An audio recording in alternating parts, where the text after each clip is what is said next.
प्राकृतिक आपदाओं को रोक पाना मुश्किल है, लेकिन इन आपदाओं से होने वाले जान माल की नुकसान को अवश्य रोका जा सकता है। आपदा प्रबंधन का अप्रोच पहले के सरकारों में राहत केंद्रित रहा, लेकिन प्रधानमंत्री नरेंद्र मोदी ने इस नीति को बदलते हुए आपदा के लिए प्रोएक्टिव होने पर जोर दिया।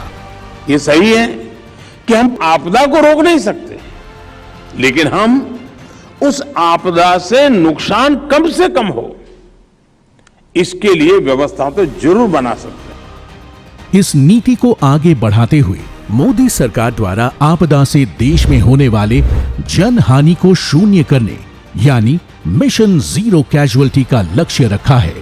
इस समग्र सोच का ही नतीजा है कि 140 किलोमीटर प्रति घंटे की रफ्तार वाले बिपरजॉय तूफान में एक भी जनहानि नहीं हुई। ओडिशा में आए तूफान फनी एवं बिपरजॉय तूफान का प्रबंधन पूरी दुनिया के लिए एक मिसाल है। इस ऐतिहासिक सफलता का बड़ा कारण अर्ली वार्निंग सिस्टम द्वारा मिले पूर्व सूचना और अनुमानित नुकसान को रोकने के लिए सक्रिय नीति और पूर्व तैयारी भी है।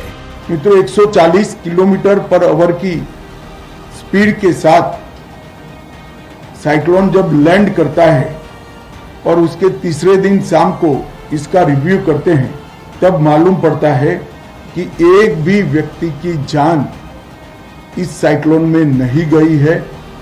तो काम करने का संतोष भी होता है और काम करने का आनंद भी होता है।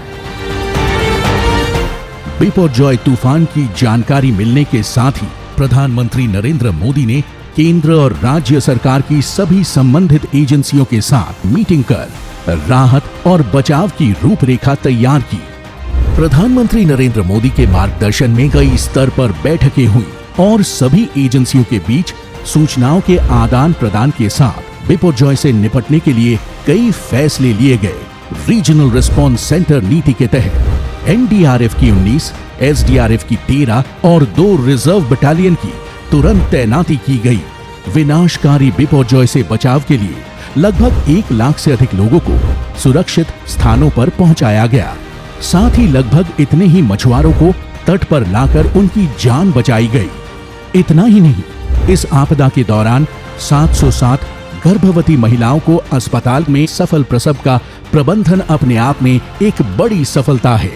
गृह मंत्रालय के निर्देशानुसार तूफान की आशंका वाले क्षेत्रों में जान माल के नुकसान को रोकने के लिए कई शेल्टर बनाए गए और 450 अस्पतालों का चयन कर जरूरी दवाइयों का स्टॉक भी किया गया।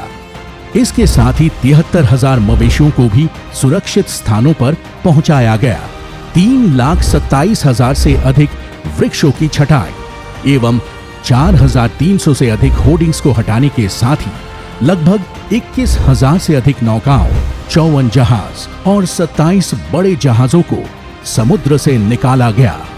तूफान के बाद बिजली आपूर्ति 3 दिनों के अंदर ही बहाल कर दी गई। चक्रवाती तूफान बिपरजॉय की पूर्व चेतावनी से लेकर कुशल प्रबंधन की शानदार सफलता अपने आप में सभी राज्यों और एजेंसियों के लिए एक केस स्टडी है। मोदी सरकार ने बिपरजॉय तूफान से सफलतापूर्वक निपटकर भारत को वैश्विक स्तर पर आपदा प्रबंधन में उच्च स्थान दिलवाया है। आपदा प्रबंधन के इसी मानक को बनाए रखकर हमें आने वाली पीढ़ी को आपदा प्रतिरोधी नए भारत का नया उपहार देना है।